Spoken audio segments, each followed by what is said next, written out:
Westfield Memorial Hospital provides high-quality health care to residents of Western New York, offering patients the most sophisticated medical advancements while keeping the ease and familiarity of a community hospital. Support for Chautauqua Sunrise has been provided by WRFA 107.9 FM, Jamestown's public radio station, streaming online 24/7 at WRFALP.com. Low power to the people.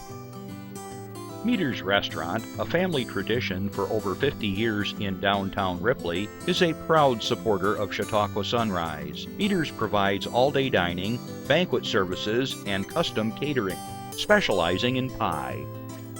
Funding for Chautauqua Sunrise is provided in part by the County of Chautauqua Industrial Development Agency, with offices in Jamestown and Dunkirk, helping businesses to prosper throughout Chautauqua County. For more information on how the CCIDA can assist your business, visit choosechq.com.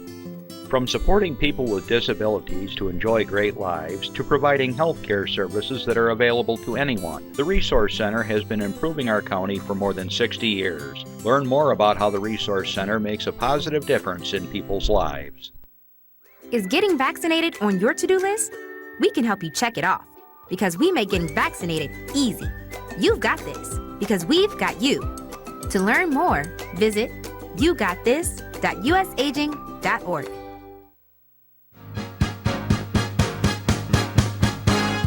From the Access Chautauqua Studios in Mayville, it's Chautauqua Sunrise. Chautauqua Sunrise is hosted by Doc Hamels and supported by the award-winning volunteers at Access Chautauqua.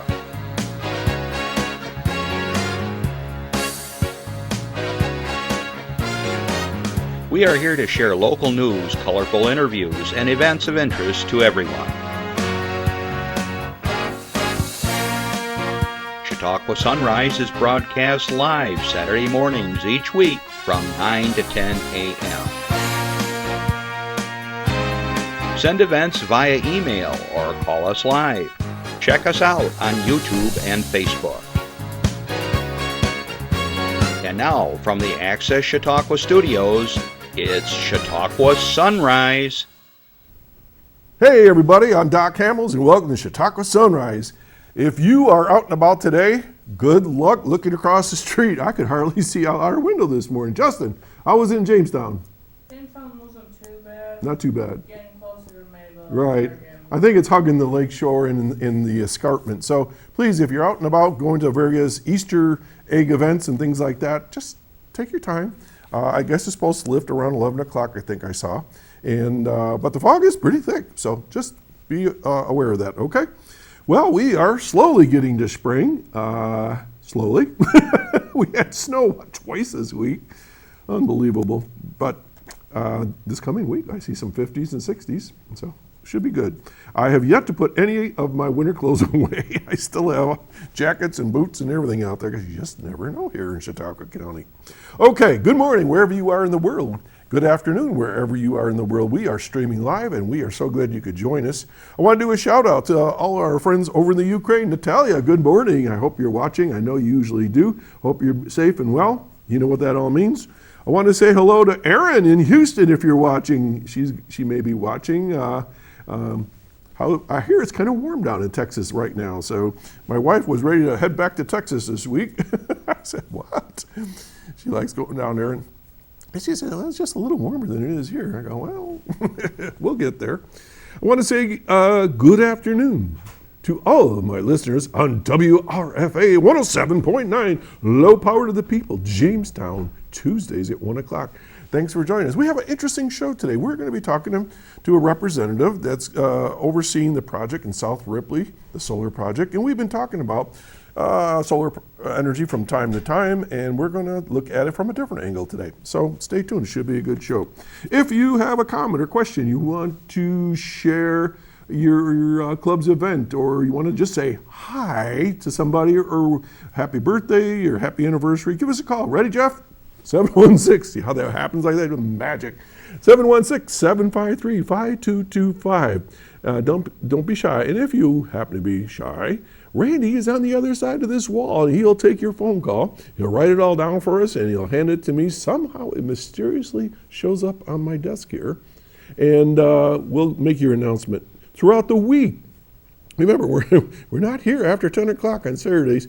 Give us a little email at Chautauqua Sunrise, all one word, @gmail.com. Okay? So call us or write to us. We'll be happy to get your announcements on the air. As I always remind folks, if you do call in and you have a question or comment for my guest or myself, please remember kindness. It goes a long way. And if we're not kind, we have a button. Click. So remember that. All right, what else we got going on? Easter. My wife just pointed out to me that Easter is late this year, and I still got to figure out the formula. There's a formula. Why isn't Easter just like one day in April and that's it? But it's always moving, you know? It's like trying to, I don't know what, track a cat. Anyways, it's coming up here next Sunday, I guess. So we got a lot of preparations to do. And, oh, I have a note. Something, Justin, you're always on these things. Pink moon tonight? You don't know anything about it. 2 nights tonight, pink moon. Full moon named after a flower. Pink Floyd? Phlox. Phlox? Oh, I know phlox. Yeah, they smell really good. Thank you for that. You never know what you're going to learn on this show. Okay, so I'm going to stop chatting about all this stuff, and I'm going to welcome back to the show two of my friends from the Office for Aging Services, and they're going to talk to you about a special expo that's coming up. Dana Corwin and Carey Skelton. Good morning, ladies. Good morning, everybody. How are you? We're fine. We've got our microphone ready, and hello to everybody out there in TV land. We're back again. Dana Corwin with the Office for Aging. I'm the director, and Carey Skelton, our nutrition coordinator and health and wellness coordinator. And we have some exciting news to share with you. We have been going around the county talking with all different groups, but we really wanted to let the Chautauqua Sunrise family know about the first ever CHQ Aging Expo and Conference. So every year we have a celebration to really celebrate the older adults in our community, and we get together typically in the early spring and summer. I call it Geezer Fest. No. Everybody has a great time. A couple years back, we started doing them as a social event. So we would have a sit-down lunch, a speaker, and a resource fair. Years back, you might remember when we used to go to Midway Park, and we would be where you all used to go skating on the second floor, and we would have a great picnic and bingo and music down under the pavilion. But as the years went by, we all grew. I mean, we really grew. We couldn't even pack everybody under the pavilion. Baby boomers. Baby boomers, y'all are something else. And thinking of that, you know, we have close to 40,000 older adults in this county. So you are a power to be reckoned with.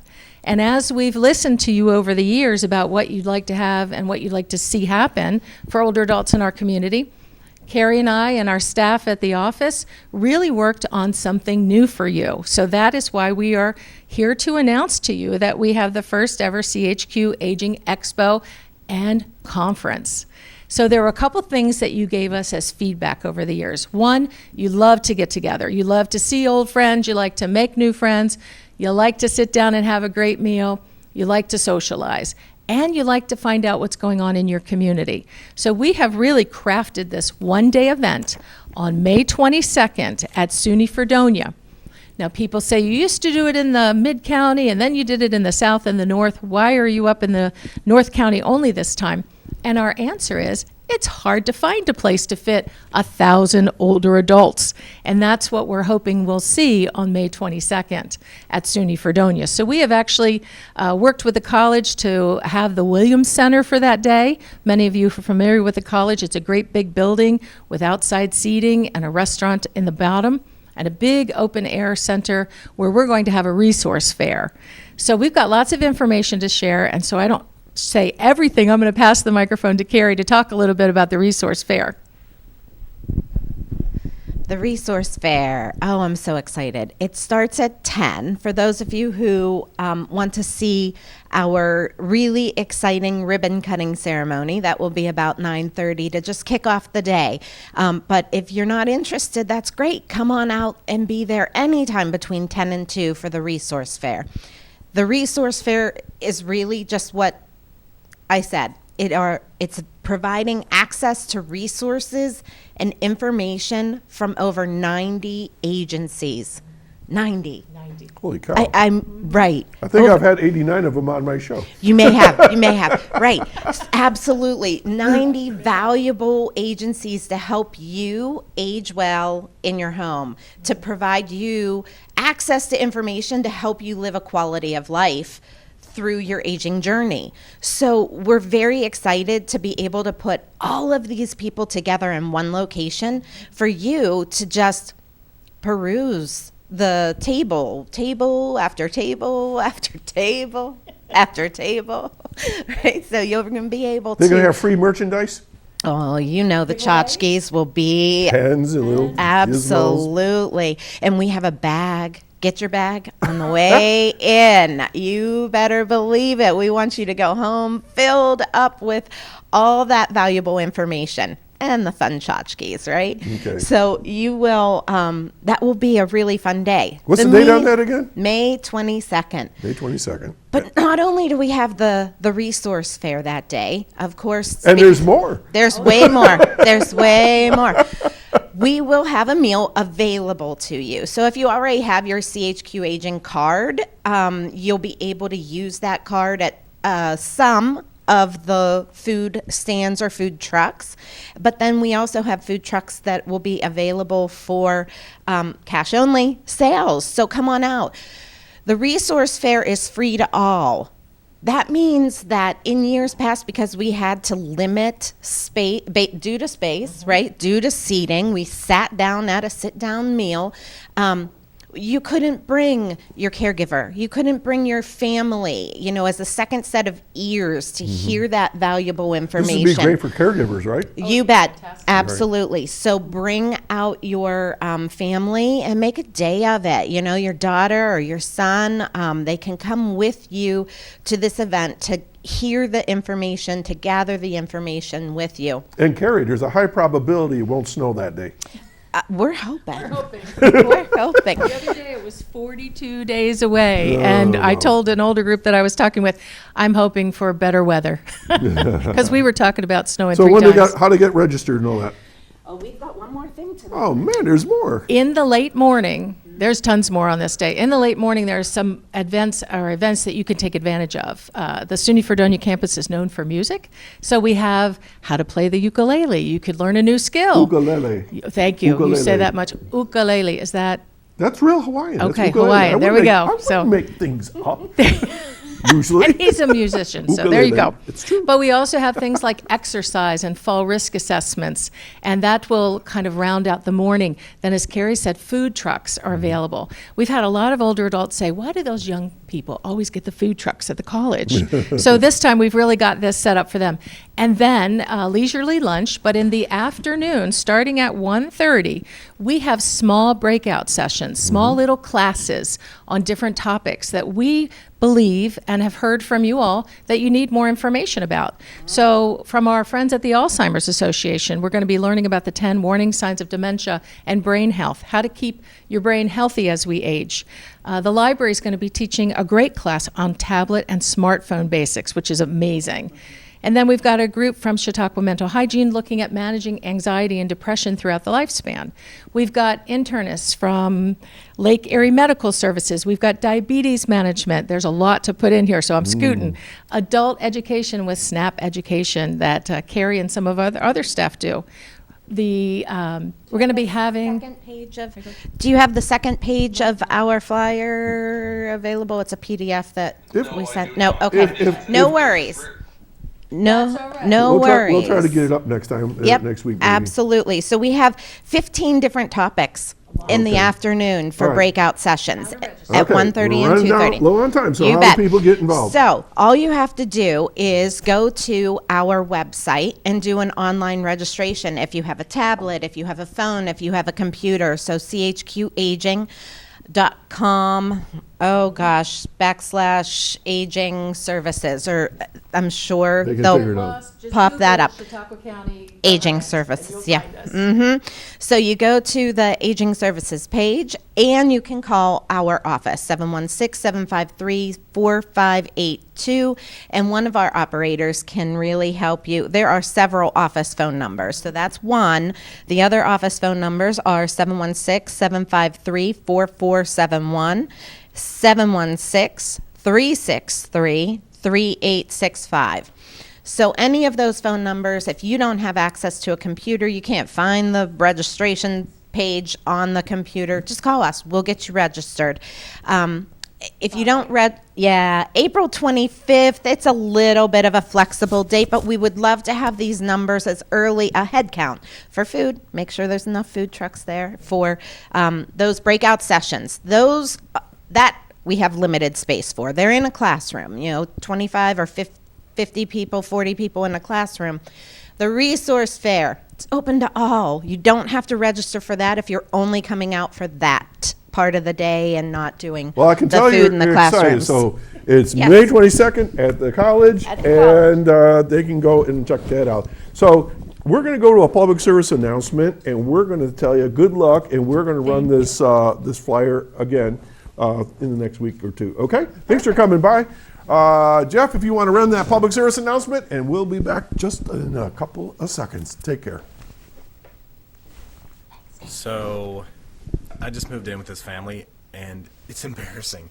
The little one, he likes to go outside and crawl around I gotta in read the these. giant litter box. Okay. I don't know what he's doing. I switched this. I mean, I was born and I knew how to use the litter box.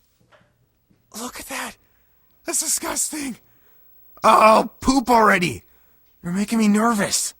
Oh, okay, I can't look at this anymore. I really hope he grows out of this, for his sake. You never know what's going to pop up on our public service announcements. All right, I want to quickly go through some things. Boy, they were excited about that expo, weren't they? All right, Geezer Fest. All right, we're going to talk real quick. We have something coming up next weekend called the Bunny Hop in Westfield, and I think we have a flyer on that one, Jeff. And there we go. And without getting too much detail, there's all kinds of things going on, so we'll leave that up for a couple seconds. But that's going to be next Friday and Saturday. And there's going to be an Easter egg hunt, and they got various things that people are doing throughout. I see at the library and at Moose Park, Patterson Library.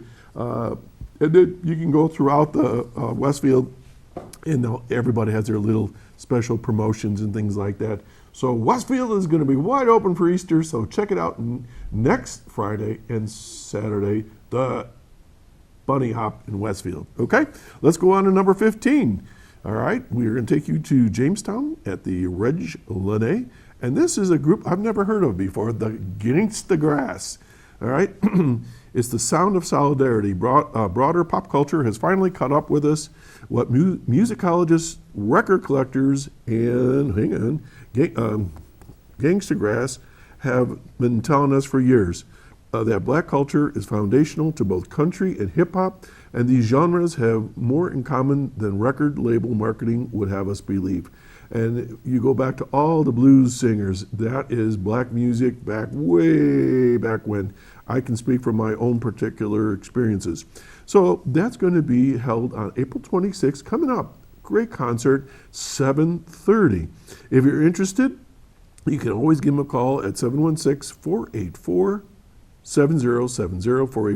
484-7070 to get your tickets. Gangsta Grass at the Reg Lene on April 26th. So check that out. Okay, we got some events coming up that I want to tell you about kind of quick, and they're all like today. So get ready, except for one, and there's a bunch. So real quick, Easter in Chautauqua County in Faulkner at 10 o'clock after the show. We have an egg hunt. Faulkner Park at Fete Place Street in Faulkner. Hop on over for a fun-filled morning at the Faulkner Egg Hunt. Children's age 1 through 12 are welcome to participate. Bring your own basket. That's in like an hour from now. Then you go to City of Jamestown if you haven't had enough. April 12th, today at 11. So go to Faulkner, then you go to Jamestown. Allen Park at West Virginia Boulevard, Jamestown, for their 77th annual Easter egg hunt. I wasn't even born yet when they had the first one. It's going to be at 11 o'clock at the soccer fields at Allen Park. And of course, kids from 12 and under for a fun-filled egg hunting event. Collect as many eggs as you can find, and of course there's special prizes in some of those eggs. And then of course the Easter Bunny will be there. If that's not enough, go to Fredonia. Okay, the Fredonia Easter Festival is a family fun event with breakfast and pictures right now. And it started at 9 o'clock just a few minutes ago, and that's running through noon. Easter breakfast with the bunny at Fredonia's First United Methodist Church over on Church Street. And then you got pancake and eggs and sausages, and it's only $7 for adults and $5 for kiddos. And if you're under 3, you get it for free. You get pictures with the rabbit for $1, donation, all kinds of fun things. Then you got the annual Peeps Pairing at Liberty Vineyards. Say that quick, 10 times. Peeps Pairing. I can't do it twice. It's today and tomorrow today from 10 a.m. to 6 p.m. at Liberty Vineyards. Tomorrow from 11 to 5, and then next, Saturday from 10 to 6. Okay? Taste Peeps and other Easter treats paired with award-winning wines and so forth. And so that's up in Sheridan if you're interested. And guess what? It's that time of year at the Safety Village today. The Chautauqua County Safety Village, Easter Carnival has taken on a different theme this year. Bluey and Bingle will be there, have transformed the entire village into a family fun event inspired by those lovable canine. It's a Bluey Easter Carnival, okay, and that's taking place from 11 to 2. I will be there at the Rotary Pavilion, so come on up and say hi. Love to talk with you. All right, and let's see here. What do we got? There's going to be crafts, a bounce house, all kinds of activities. Admission is $5 per person. Ages 2 and under are free. You got, believe me, when the kids go through there, make sure they have baskets or bags because there's tons of candy that's given out with all the different buildings there. At last count, there was 26 buildings that I'm aware of. And you get a photo with Bluey and the Easter Bunny and Paw Patrol characters. So that's taking place right down in 394 at the Hughes Educational Center at the Safety Education Village. You'll see it. There's like a zillion people there. It's going to be a lot of fun, and I'll be there. Okay, and finally, last one we have is mark your calendar, and I think we got this. The Chautauqua County Historical Society is going to have a special event, and it is talking about museums and libraries throughout the county, and there's going to be all kinds of things going on. It's going to be an expo. So this is going to be August 23 from 10 to 4 at the Fluvanna Community Church. It will be, there we go. And it's free. And this is really putting a spotlight on our past and our own historical relevance here in the world in Chautauqua County. Okay, so we'll talk more about that as it comes up sooner. Okay, now my guest has been patiently waiting in the wings. So let me frame this real quick. Some time ago, I had a guest on here from one of the solar companies because on my house there are 23 solar cells. And we are very happy and very glad that we have solar at our house because we produce enough solar energy to keep our electric bills way, way, way, way down. We don't have the power come into our house. It goes into the grid, but the grid gives us credits and blah, blah, blah, blah, blah. Today we're going to talk about a bigger project. We're going to talk about the South Ripley Solar Project. And I was a councilman on the town board for a number of years, and this project started probably 8 years ago, and I've been very familiar with it. As town historian, I've been tracking it as well. I want to welcome to the show the project manager of it, Alex Spiridakis, who is representing Repsol, who's the owner of the South Ripley project. Good morning, Alex. We finally got here. We've been talking about coming here for over a year, I think, right? We have been. So, good morning. Good morning. Glad you could make it. You're not local, are you? I'm not local. I'm based out of Boston, Massachusetts. However, I am a New Yorker, born and raised. I'm from New York City originally. Went to college at Syracuse University. Spent a few years after that in Oswego, New York. And then moved out to Boston. switched jobs and have been out there for the last about 8 years. All right. So have you always been involved with solar or green energy, or what's your background? How'd you get involved? I mean, this is like, you know, when you're growing up, I'm going to work with solar, you know? Yeah, no, it's a great question. So my background academically, I majored in mechanical engineering at Syracuse University. Okay. And then right after Syracuse, I moved up to Oswego to work at one of the nuclear power plants up there. It was the James A. Fitzpatrick Nuclear Power Plant. That sounds scary to me, but go ahead. Oh, nuclear is, I would venture to say, you know, a very clean, safe form of energy. So you don't glow at night? Absolutely not. No, and there are actually 3 plants up there in Oswego, and they all operate very, very safely. Okay, I believe you. Yep. Okay. Yeah. When I was working up there, it was owned by a company called Entergy, the plant that I worked at. Now all 3 of them are owned by a company called Constellation Energy, and they're one of the big nuclear providers in this country. So you left there and left there. When I went out to Massachusetts, I took a job that was really focused in mechanical engineering, kind of towards the oil and gas side. So was doing design of some plant systems for mainly gas plants in the Boston area. And then I slowly found my way over to renewables, really to kind of round out the energy background between nuclear, fossil, and now finally so made you it over have to a pretty renewables. broad view of energy, it sounds like, you know, rather than just one particular item. I'd like to think so. So how long have you been working with solar? So I've been working, I'd say, with renewables in general for 4 years now. Okay. I've got, you know, I'd say that experience is split between wind and solar. And so, you know, yeah, so for about 4 years of renewables. Okay, and as you know, Isaac Phillips was sort of the front edge of the solar project in South Ripley. And again, I met him when I was a town councilman, so I've kind of been tracking all that over the years. And he went on to another project, and so I guess you replaced him, right? Yeah, exactly that. So Isaac had really started this project, originated it. He was working since 2018, late 2018 to early 2019. Was the first person out here talking to landowners, talking to folks at the town. He went through the really arduous, complex process of getting the project's 94C permit from the Office of Renewable Energy Siting, ORES. And that process there took about, well, it took over a year from the time that we initially submitted the request for the permit to the time that our application was deemed complete to the time that the permit was actually issued. So that permit was issued, our siting permit was issued in April of 2023, and that was a major milestone that was met for the project to be able to continue on. Okay. Now, it's my understanding that there's something like 20 solar projects that have been approved through the Industrial Development Agency in Chautauqua County.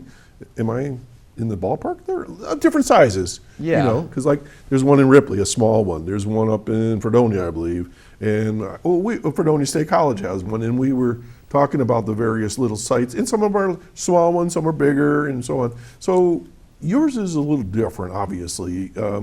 So can you kind of tell us a little bit why South Ripley, what's it supposed to do in this? Just describe the project, if you will. Sure. So you're right. Broad strokes, there are a number of other solar projects in the county. Most of them are smaller than the project that we're going to be building. So South Ripley Solar, when it's all said and done, is going to put 270 megawatts of clean AC power onto the grid. Like you mentioned, you know, there's one solar project that's on Route 76 in Ripley. There's another project that's really close to our site here in Sherman. And from what I know of those projects, which isn't much, is that they're generally smaller. A community solar type thing, yeah. Yeah, right. And so, you know, our project spans, the actual solar area is probably going to be about 1,500 acres of panels. We have 42 landowners that we're working with that are under agreement with us, and those landowners collectively have about 2,400 acres of land that we'll be utilizing for construction and running power, collection lines, that sort of stuff. Okay, so let me ask a question, if I may. So these aren't 42 owners that are all in a row? They're not. Okay, They're so not. how's that work? So the majority of the project, I would say, is along, if you're familiar with the Ripley area, it's along Northeast Sherman Road.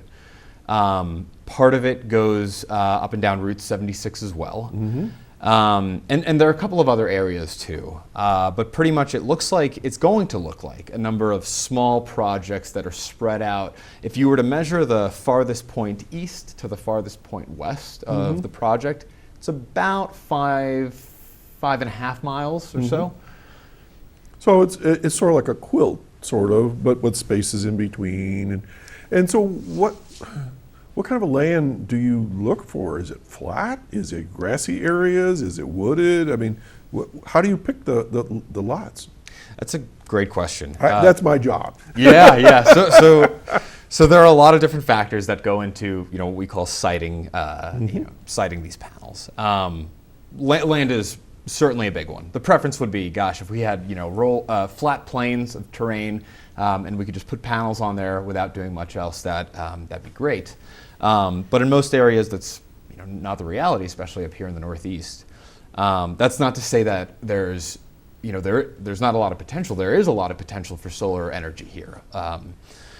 And what we need to do during construction is just do some civil earthworks to grade the land, be able to install these, the foundations that the panels are going to sit on, and making sure that, they're positioned in a way to harness the most energy as efficiently as possible. I mentioned in the beginning that we have solar panels at our house, and I remember Ryan from Solar Liberty, I have no problem mentioning their names.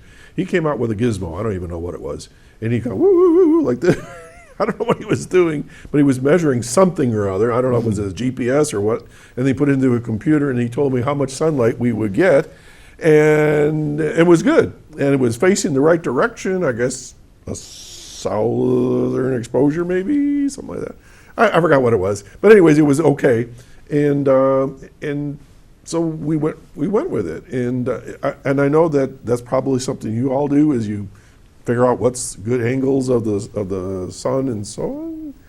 Am I making this up, or is that true? No, you are. This is certainly, again, there are a lot of variables that go into this analysis. And maybe if we can pull up one of the visuals, there's a visual showing kind of how the sun hits panels in a couple of different ways. Oh, that diagram you showed me? Yeah, okay. Or not the diagram, but the right there. Yeah. There we go. And so, so I've gotten the question before, why is your company looking in Ripley? Pretty much, it's like you see outside the weather today, it's super foggy. A lot of times it's cloudy in the area here. And so this maybe can explain some of the reasoning here. So on the left, you see, again, if you had flat plains of acres and acres of land, and you had direct sun in really sunny areas, that's fantastic. That's what's called, direct irradiance.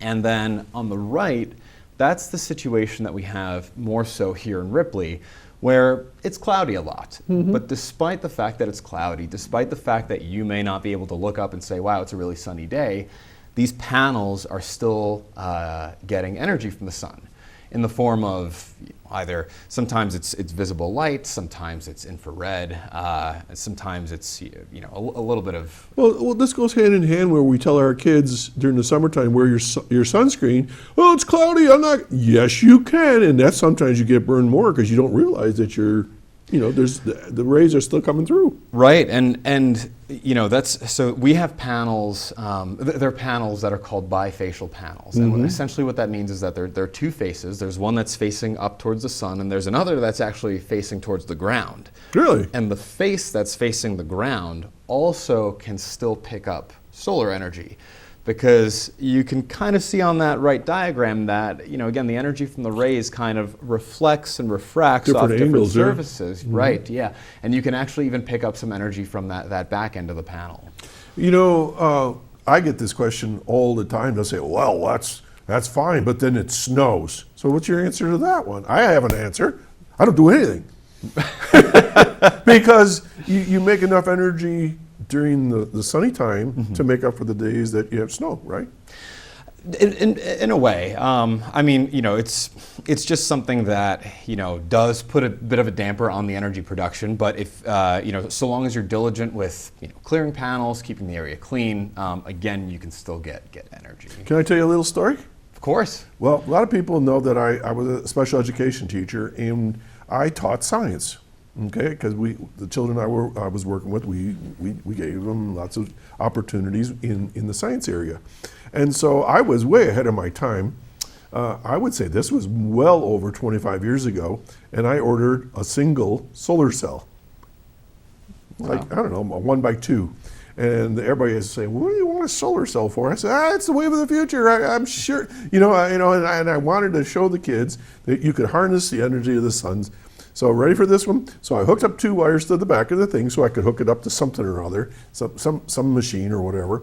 And I'm walking outside with my class, and the wires are dingling, bouncing around in front of me because I had it like in a stack of something or other. I don't remember exactly how it went. So for whatever reason, I put the wires in my mouth to stop them from hitting and falling off. And just as I walked outside, the sun hit that thing, and I am the only person I know so far that's ever been shocked from a solar cell. Holy cow! It was like my mouth was like on fire. That is a real life science experiment. That's real. I'm telling you, it was like, it works, it's real. I was shocked, literally. Literally shocked. So anyways, so with the solar cells, they produce electricity. So how does that work? Yeah, no, that's a Another great good question. too. Yeah, and we can pull up maybe the other diagram kind of showing the flow of electricity. Well, at least from generation to just in general. Yeah. Transmission to distribution. All right, it's this one. Oh, you did a great job on that, Jeff. Thank you. Oh yeah. So just high level 101. As you can see from the diagram, you've got the panels to the left, energy from the sun. That gets routed to a point of interconnection that interconnects with the rest of the electrical grid or the electrical transmission system. So in our case, system. it's National Grid. In our case, it's National Grid. All right, Yep. so let me go slow now. So in wherever it is, we'll use South Ripley. So South Ripley has all these panels. The sun hits it, boink, and then that goes through wires. How's that go? Right, so the panels have wires connected to them. So Okay. they have actually directly from the panels, you have something that's called an inverter. So the panels generate electricity from the sun in the form of what we call DC or direct current. Okay. The power that we use on the grid and that comes out of our outlets is called alternating current or AC. Yeah. Okay. And so energy from the sun, panels create this DC electricity. They're attached to the inverters, which convert that DC current to AC current. That is then transferred through either underground or overhead, what we call collector lines, collection lines. And it goes to whatever that little, looks like a factory, but it'd be National Grid at this point. Some substation of some sort? Essentially, yeah. So we have to build, in this case, our own substation that kind of that we route all these collection lines to. In our substation, we step up the voltage that we get from the panels. So on the panel areas, the voltage is going to be about 34.5 kilovolts. We bring that into our substation. We route all the electricity through 2 transformers. All right. We step that up. In our case, the grid voltage that we're going to connect into is 230 kilovolts. So we Am I supposed to be writing this all down? I feel like I'm in college 101 here. Right. All right, so you step it up. All right. So we step it up to 230 kV, and then we kind of we hand it off to the National Grid switch yard, and then they then distribute that across high voltage transmission lines. So you sell it? So virtually we sell it, yes. Okay, so now this is a very important question. The energy you produce is never stored. Or you guys don't store it. Not in this case, no. So when earlier on in development with this project, we were considering putting a battery energy storage to supplement our our solar generation. In that case, if we had batteries, we would be able to store solar generation. If the grid didn't need it at that point in time that we were producing it, we'd be able to store it and release it probably up to 4 hours after when the solar. But in this panels case, stop there producing. is no storage. In this case, we've decided against pursuing the battery systems now here for South Ripley Solar. Okay, so then the energy so no storage. goes directly Correct. into your, what you call the substation or whatever. You ramp it up and you give it to National Grid. We give it to National Grid, and then they work with. There's so when we say in our industry we use the term the grid a lot, Yeah. and in New York the grid is what we call the New York ISO, or the New York Independent System Operator, and the New York ISO they're kind of in charge of, they're kind of the puppet masters of making sure the whole state has electricity where electricity needs to go, that it's delivered reliably. No blackouts anywhere, and that no issues occur pretty much. So they certainly have a hand in taking that electricity and helping distribute it out to where it needs to go. And then ultimately, what'll probably happen is that it actually goes to the smaller substations that might be owned by National Grid as well, and the voltage gets stepped down eventually to 120 volts, which come out of your outlet. Your power outlet. So on your grid, you start to the left, goes to the substation, then it goes into those, whatever you call those towers. Yep, the transmission system. And then it's the little tower, which is like on a telephone pole where there's a transformer under it. Right, and the little tower is called the distribution system side. And then into your house. And then into your house, yep. So the electricity that anybody produces, whether it's Niagara Falls or South Ripley or Fredonia, that electricity could end up most anywhere. That's right. Isn't that strange when you think about it? It's pretty invisible and you can move it around. It is, yeah. Wow, and it's all coming from the sun. In our case, it certainly is, yep. Wow. So people might say, well, why are you going to take up 1,500 acres to produce all this? What's the benefit to people? So, that's a great question, because the electricity, might not necessarily go to the local area, but there are numerous benefits to the local community, and this is kind of I consider it sort of development 101 for renewable projects. Economic development for the local community, job creation, community benefits, and keeping early and regular engagement with the stakeholders. All right, well, so drill down in some of those for me. Yeah, happy to. So in this case in Ripley, the first I think the first big milestone that we signed with the town was with the town of Ripley was the host community agreement that was signed in 2021, and that agreement is such that.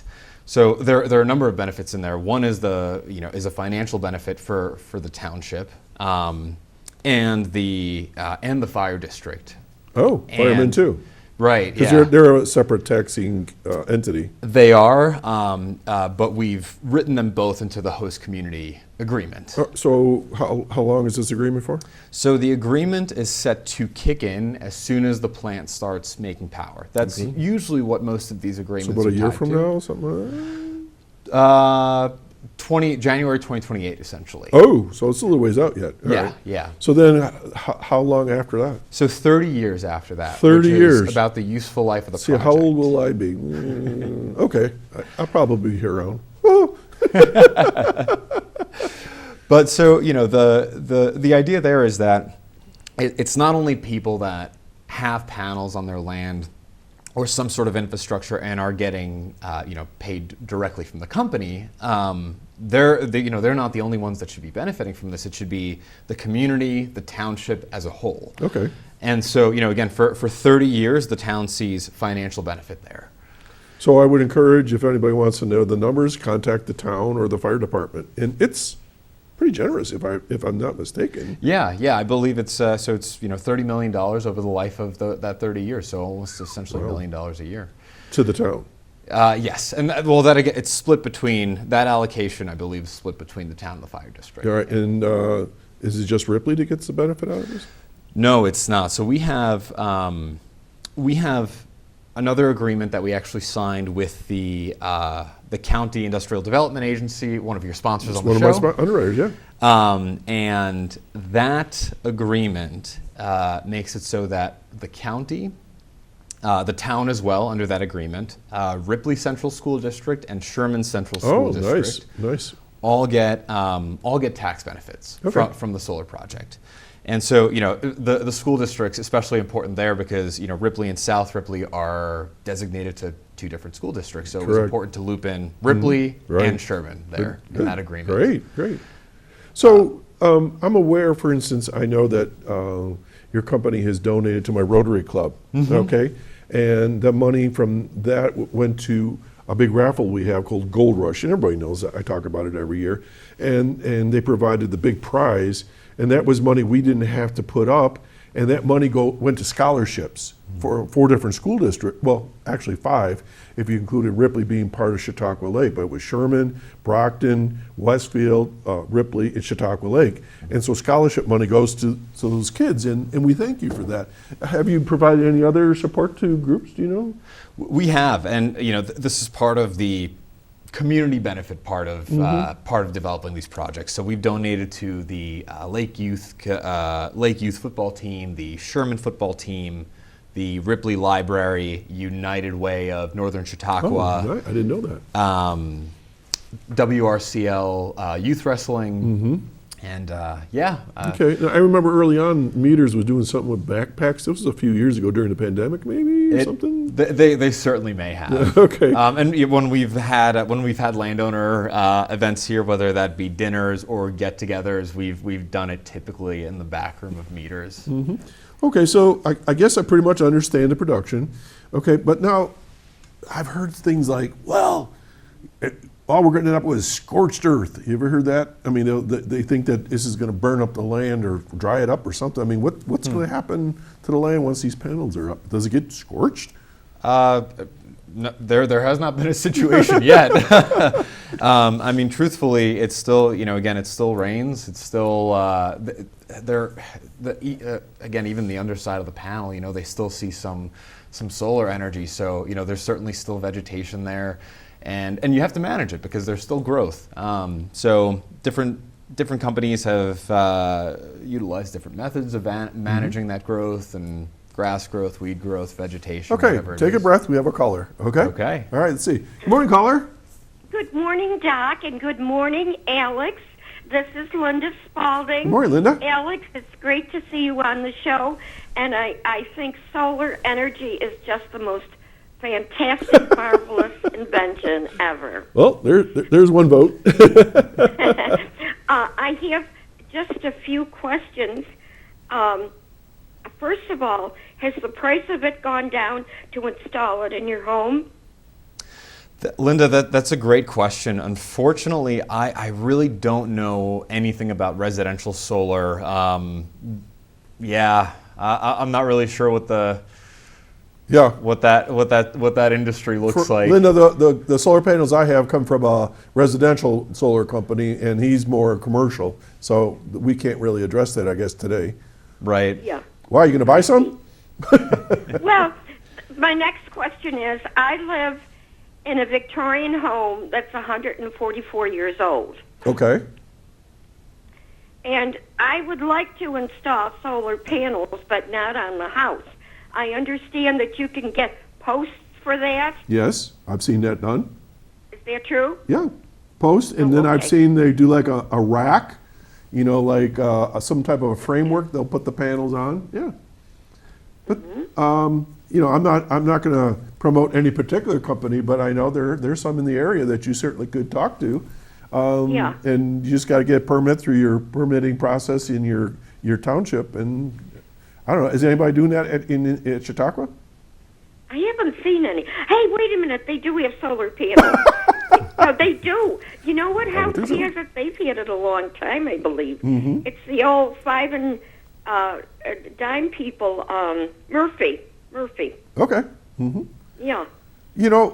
Alex, for Linda, is there any moving parts with solar?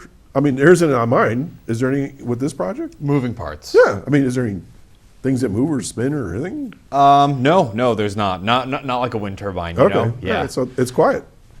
Generally, yes. The inverters. We still do noise studies, and that's Right. part of our. But that permit. wouldn't be residential. This would be commercials. Correct. Okay. Yeah. Okay, Linda, other questions? Yes. Anything else you want to know? Oh, no, that's it. I have an announcement to make. You do? All right, have at Yes, it. I do. Okay. Well, we're having our Derby party on the 3rd of May, Kentucky Derby at the VFW. But what I want to emphasize is Jim Thomas, who is the chef at the VFW, Yes. is in need of cooks. Cooks. All right. Yes, cooks. All right, so this is the Mayville VFW. All right. And is there a number of people should call if they want to volunteer? Oh, it's not a volunteer job. It's paid. It's a Well, paid that's even position. better. All right. So they should just contact them over there. All right. Yeah, Jim at the VFW. And he's a great guy, and I just love going to the veterans. And the Lions Club meet at the veterans every second Wednesday. So your derby is So a it'd be nice if we had a cook before the Derby party. yeah. All right, and of course the proceeds go to the your Mayville Lions Club, right? And then out from there. No, the proceeds for the Derby, it's going to go to a not-for-profit or organization. We've been for the veterans, and for an equestrian group that works with veterans and disabled and I think children. But the Lions Club is the sponsor of the event, right? Oh yeah, the Lions Club is the sponsor. Yes, Got that right. Okay, you have a poster for that coming up? it's coming up on the Derby Day, There. which is the first Saturday Okay. in May. All right. Well, if you can get me a copy of that, we'll put it up on the screen for Yeah, you. we're meeting next Thursday.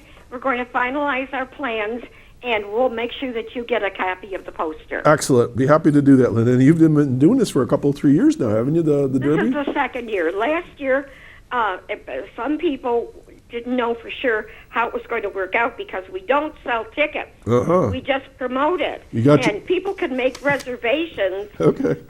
by mouth or whatever to other members. All right. And we had about 80 people last year. Great. And we're figuring we'll get about 80 this year because people want us to do it again because the food was great and we had a lot of fun. Okay. All right. Well, we'll certainly promote that in the next few weeks. Okay. Okay, thank you very much. All right, thanks for calling. And thank you very much, Alex, for coming on the air. And I hope the sun shines a lot for you. Thank For you, all Linda. of us. Period. Okay, bye-bye. Bye-bye. Okay, so there's good questions, but there is a difference between residential and commercial, obviously. Yeah. Yeah, and I don't pretend to know what's going on the residential side of things. All right, so you have some pictures of some solar fields, right? So let's take a look at it. Maybe you can describe them to us so people can get an idea of what they look like. And most of this land that you're going to be using is old farmland, right? Or not old farmland, but it's like open fields and things of this nature? Yeah, again, this is a great visual of one of the projects that Repsol has completed in Texas. This is from our Icaria project, and as you can see, I mean, I think the next picture gives you a little bit more of an aerial view, but there we go. And this is from a different project. I believe this one is from our Fry Solar project. This is down in Texas. And this is the scale that we talk about when we say utility scale, large scale solar. All right, so I'm guessing those are about 10 feet high, maybe? I can't tell. I'm looking at the people next to it. So you said that you put some kind of a support into the ground. Is it like concrete? You can see the piles there. So they're depending on the soil conditions and a few other land factors. Right. You determine what type of foundation you need to use. So, All right. But there's some kind of support somehow, and then they're on a framework. And then, so how high are those up off the ground? Doesn't seem that high, from the ground to the bottom of the frame. yeah, and I'm not sure how high they are on this particular project that we're showing here on the screen. In Ripley, I believe what they're going to be generally generally lower profile. And the ones that we're going to have as well, they're the ones on Route 76 right now. They operate on this tracker mechanism that you can see the panels tilting at all various angles. I didn't know that. That's cool. So and- as the sun moves, it tracks the sun? Correct, but the ones at for South Ripley Solar, they're going to be what we call fixed tilt. You know, Particularly, like my house, it is what it is. It is what it is, exactly. Now, I've heard, now you tell me if I'm wrong, that in some places, maybe in different countries, I don't know, they have sheep and they let the sheep go walk around there and eat the vegetation under the solar cells. Does anybody do that? They do. Different developers do that here. We don't generally. That's just not something that we've done yet on a project, and it adds a bit of complexity just with managing the animals and making sure that there's no Maybe on smaller projects or something like that. Maybe, huh? Could be. Okay. So some people might say, well, those are really nice looking. People might say, man, that's ugly. So what do you tell the people that aren't particularly happy with what they look like? How do you fix that? So as part of our ORES permit, we're required to put in pretty much plantings of trees, plants, really whatever it is to decrease that visual impact. So in most areas, the panels are set back from the road, and where they're not, they have essentially visual barriers there. So you're not looking just at solar panel after solar panel, kind of like we showed in those pictures. It's not really going to look like that in the Ripley area. There are smaller areas, they're set back from the road, and there are going to be things where... So you're going to have plantings that kind of go along the fence, that type of thing? Generally, yeah. Okay. Yeah. And I know, not to digress, but up on 76 in Ripley, there's a small solar project, and I think they're evergreens or some kind of bushes used, something or other I see they've planted along the fence line. You got to have a fence, right? Keep people out, keep the bad guys out. We do, yeah. And then you have these plantings. So it looks kind of nice so far.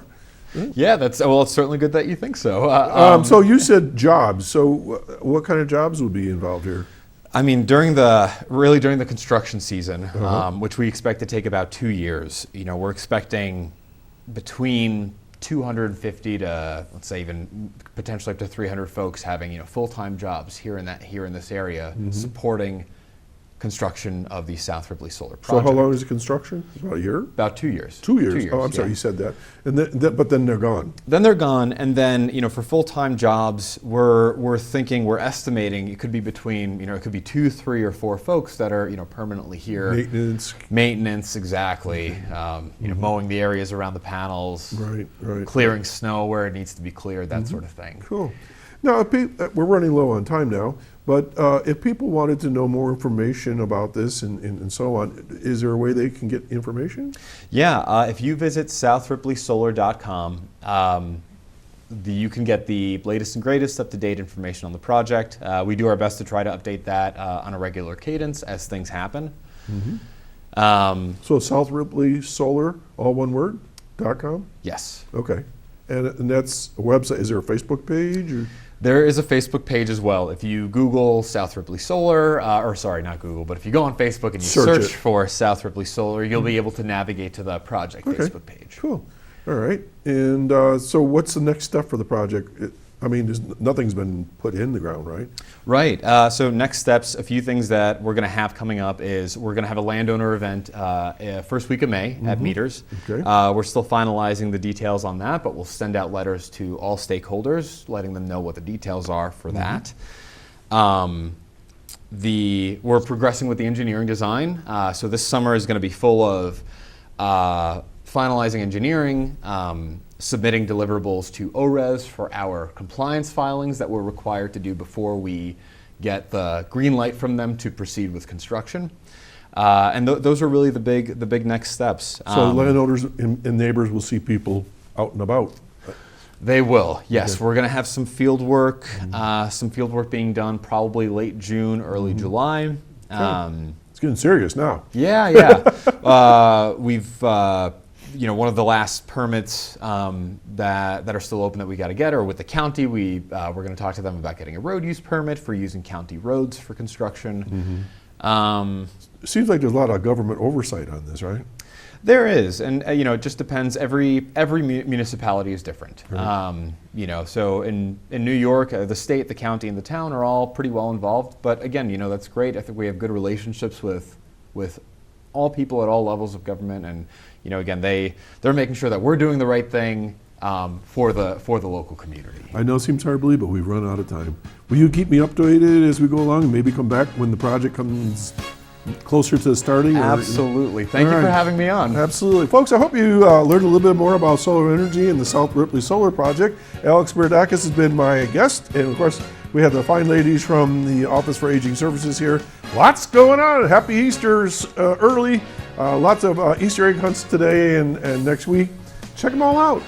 Enjoy all the great things here in Chautauqua County. I'm Doc Hamels. We're going to do this again next Saturday morning from 9 to 10. Check us out. Spectrum 1301 every day this week at 2 and 8 p.m. And of course, we're on YouTube forever and ever, hopefully, and on Facebook. Take care, have a great week, but watch for the fog. It's pretty wild out there. I don't know if it's lifted or not. Bye-bye now.